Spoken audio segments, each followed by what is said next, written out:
Senhor esteja convosco. Ele está no meio de nós. Proclamação do Evangelho de Jesus Cristo segundo Lucas. Glória a vós, Senhor.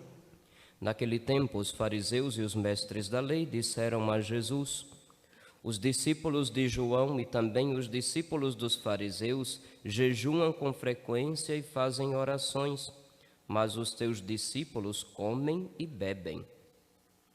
Jesus, porém, lhes disse: os convidados de um casamento podem fazer jejum enquanto o noivo está com eles?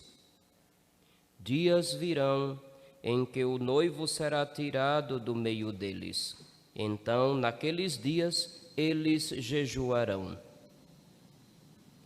Jesus contou-lhes ainda uma parábola.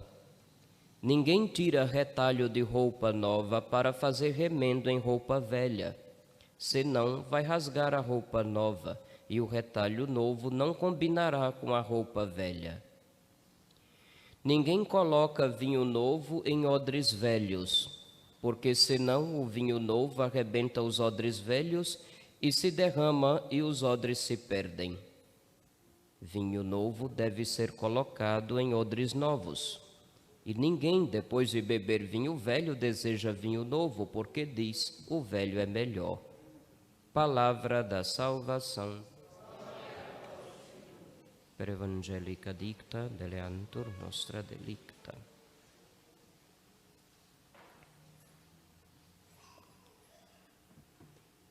Filhos, o Evangelho de São Lucas que lemos hoje nos convida a viver o relacionamento com Deus com uma mentalidade nova. Infelizmente, é notável que o nosso povo que se diz católico, muitas vezes de católico só tem o sacramento do batismo e acha que andar com objetos religiosos pendurados no pescoço, na orelha, no pulso ou no tornozelo seria também praticar a fé católica. Eu não carrego nada disso. Eu não preciso dessas coisas penduradas em mim para ser católico. Muitos às vezes querem viver a fé, mas de um modo todo seu, diria até de um modo pagão, onde só se reza quando se tem problema, onde raramente as pessoas vêm rezar simplesmente pela alegria de estar na presença de Deus que o ama. Nem todos entendem isso. Onde acha que rezar é encher-se de barulhos ao redor e dentro. E não é necessário fazer barulho. Sem contar ainda dos relacionamentos humanos. Muitos têm os seus vícios e procuram a palavra de Deus para justificá-los. Muitos têm o mau costume de pensar de uma forma alheia ao Evangelho e às vezes citam o nome de Jesus para tentar justificar o seu modo de pensar. Nosso Senhor nos convida a renovar a mentalidade. Não é à toa que São Paulo, o apóstolo, ao falar de conversão, ele usa a palavra grega metanoia. Metanoia significa a mentalidade que deve ir além do que este mundinho nos introjeta. Metanoia é mudar a mentalidade. Mentalidade é a forma como enxergamos, como entendemos e a partir daí como vamos agir ou reagir. Como entendemos Deus, como entendemos a nós mesmos, como entendemos as outras pessoas, como entendemos as coisas. Eu tenho visto mentalidades que não têm ajudado as pessoas a converterem-se. Eu tenho visto mentalidades que não ajudam as pessoas a ter um relacionamento com Deus, sendo Ele um pai. Às vezes dá a impressão que Deus é o carrasco que vai punir a primeira besteira que você fizer, de acordo com algumas mentalidades. Às vezes dá a impressão que Deus é um fracote. É verdade que Deus seria um fracote, porque alguém passa diante de um despacho e faz, ai, está repreendido, ai, não sei o quê. Deixa ser besta, Aquilo ali não influi em você, não. Alguém viu uma coisa estranha na porta. Ai, chega, e agora? Eu vou estar contaminado. Eu me lembro quando eu cheguei em Laranjeiras. Preciso ir muito longe, não. Quando eu cheguei em Laranjeiras, a primeira grande festa popular que eu vivi aqui foi a festa do Lambissujos. Vocês sabem o que é, né? É a representação, para quem não é de Laranjeiras, que nos acompanha.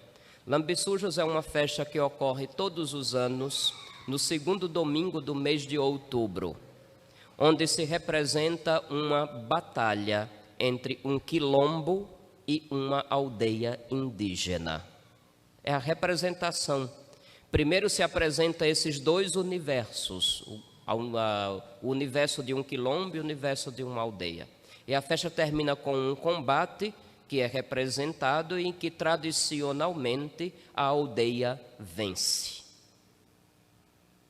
Esta é a festa do Lambissujo, uma festa popular que depois, num lugar de cultura onde a escravidão foi bastante presente, isso se torna também uma forma de comemorar a liberdade que hoje se tem para se decidir o seu próprio destino. Eu não vi problema nenhum em estar com diversos foliões, e como é a festa que atrai muita gente, atrai também pessoas mal intencionadas.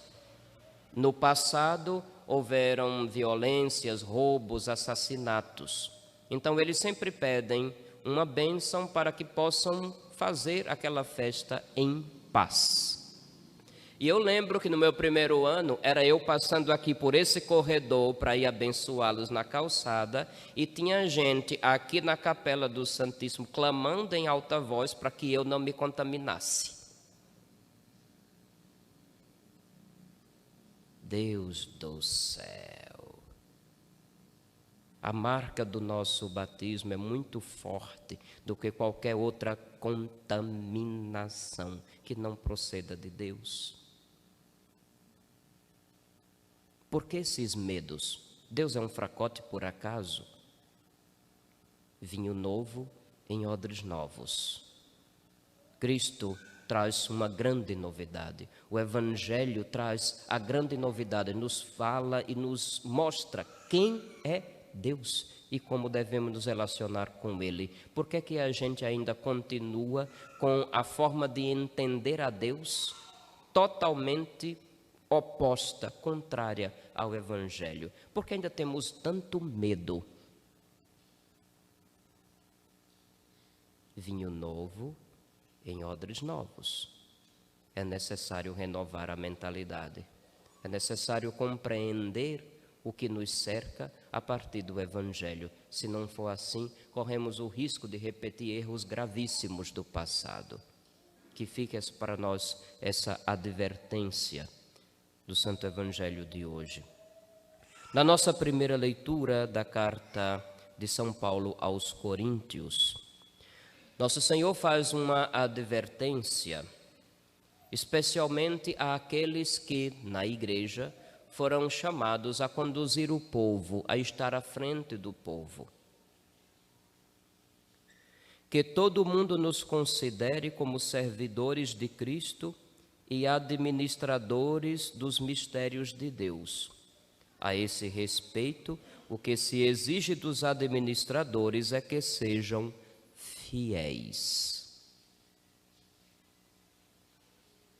Traduzindo para uma linguagem mais simples, São Paulo apóstolo está recordando que todo padre, bispo, papa, freira, coordenador de grupo, movimento, de centros católicos e tudo mais, sejam fiéis, vocês não têm que inventar a roda. Nós temos apenas que transmitir o que nós recebemos. Nós temos que, de novo, transmitir no século XXI aquilo que forjou os santos ao longo dos séculos passados. Porque o Evangelho não é moda. O Evangelho é força transformadora. Eita, Usei um tipo de expressão em que em alguns outros lugares é entendido de outro jeito. Principalmente o povo que fala de teologia de libertação. Mas é verdade, a expressão é verdadeira. O Evangelho não é moda. O Evangelho é o novo de Deus que tem força para transformar pessoas e, a partir dessas pessoas transformadas, também transformar a sociedade. Agora, se a gente, para querer dar uma de legalzinho, começa a concordar com tudo o que é anti-evangelho, aí lascou-se. Tem muita gente que, para dar uma de legalzinho, prefere imitar o mundo. Quando se trata de um pecado, por exemplo, vão dizer, não, isso não é tão assim como você está pensando. Pecado é pecado. Roubar será sempre pecado, a gente não pode amenizar. Ah, fulano rouba, mas faz. Já ouviram isso? Só nos contos de Robin Hood, né? Ele tira dos ricos para dar aos pobres. Você acredita em Papai Noel, né? Coelhinho da Páscoa também? Tome cuidado. Tem muita gente pegando carona nesse tipo de compreensão das coisas. E muita gente que se diz cristã, tentando defender o que por natureza não tem defesa, o que é indefensável. Até o nome é chique, olha. Não podemos. Devemos com fidelidade transmitir o Evangelho, por mais que isso toque na ferida de muita gente, que incomode e faça muita gente se retorcer.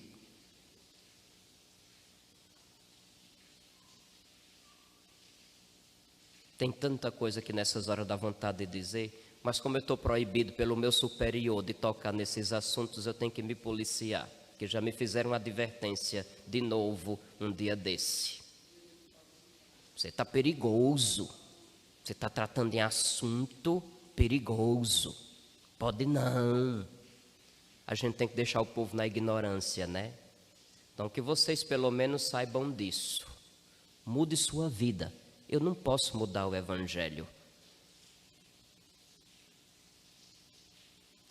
Mude de partido, porque eu não posso mudar o Evangelho. E antes que você diga que eu estou falando a favor de um e contra outro, hoje em dia com a internet não é difícil não. Vá lá no site do partido, veja o que o partido defende.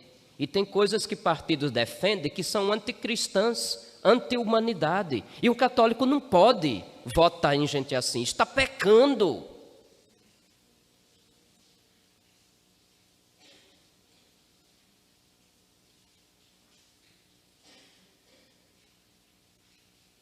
Se tem partido que apoia a pena de morte, eu não posso votar nele.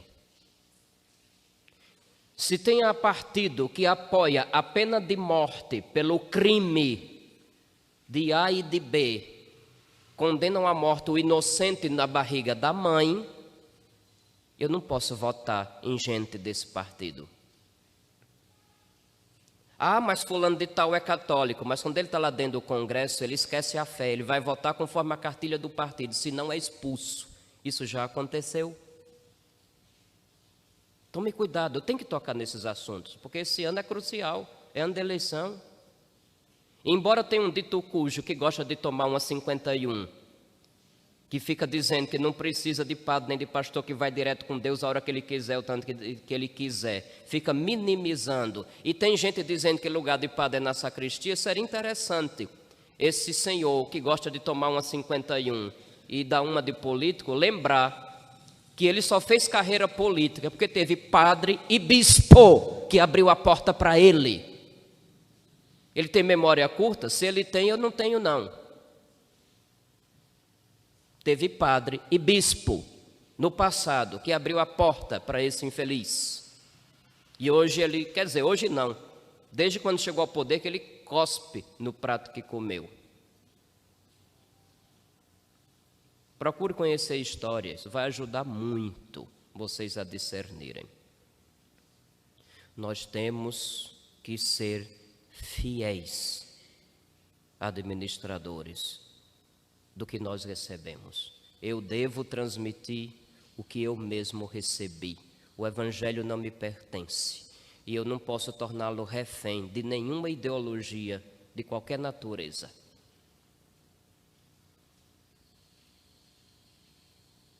De nenhuma natureza.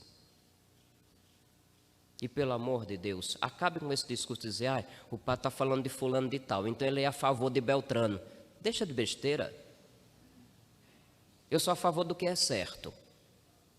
E se eu vejo um erro de qualquer lado, eu não posso ser conivente. Se eu vejo uma mentira escancarada, se eu vejo uma má vontade escancarada, se eu vejo um desprezo pelos valores que eu tenho como algo grande e precioso, escancarado, eu não posso concordar com isso. Não posso.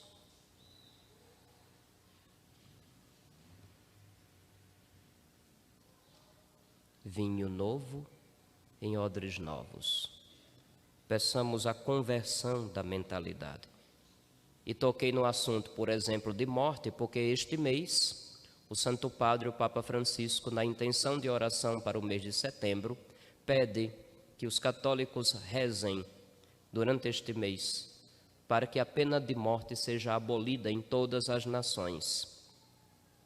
Quando falam pena de morte, o povo imagina logo alguém numa cadeira elétrica, alguém sendo enforcado, alguém recebendo uma injeção letal. Mas não se fala, por exemplo, da pena de morte que tantos inocentes já estão sofrendo através de aborto ou através de eutanásia. Certamente vocês devem ter acompanhado, além das notícias que dizem respeito ao aborto, que recentemente na Inglaterra, de novo, uma criança foi abandonada à morte, porque estava em tratamento, por ordem do Estado, e a família não pôde fazer nada. Tem gente e partido no Brasil, candidatos a altos cargos que defendem esse tipo de coisa. Sem contar da morte também das consciências. Tem muitos países onde a liberdade de consciência não existe. Ou você pensa igual o partido que governa, ou então você é eliminado. Procure saber como é a China. Procure saber como é a Coreia do Norte. Procure saber como é Nicarágua. Procurem saber como é Cuba. Procurem saber como está sendo Venezuela. Procurem saber como está sendo atualmente a Argentina. Procurem saber o que tem ocorrido no Chile. Procurem saber o que tem acontecido recentemente na Colômbia, que mandou inclusive fechar uma capela católica que tinha no aeroporto de Bogotá. Tem político, candidato a altos cargos no nosso país, que defendem esse tipo de governo.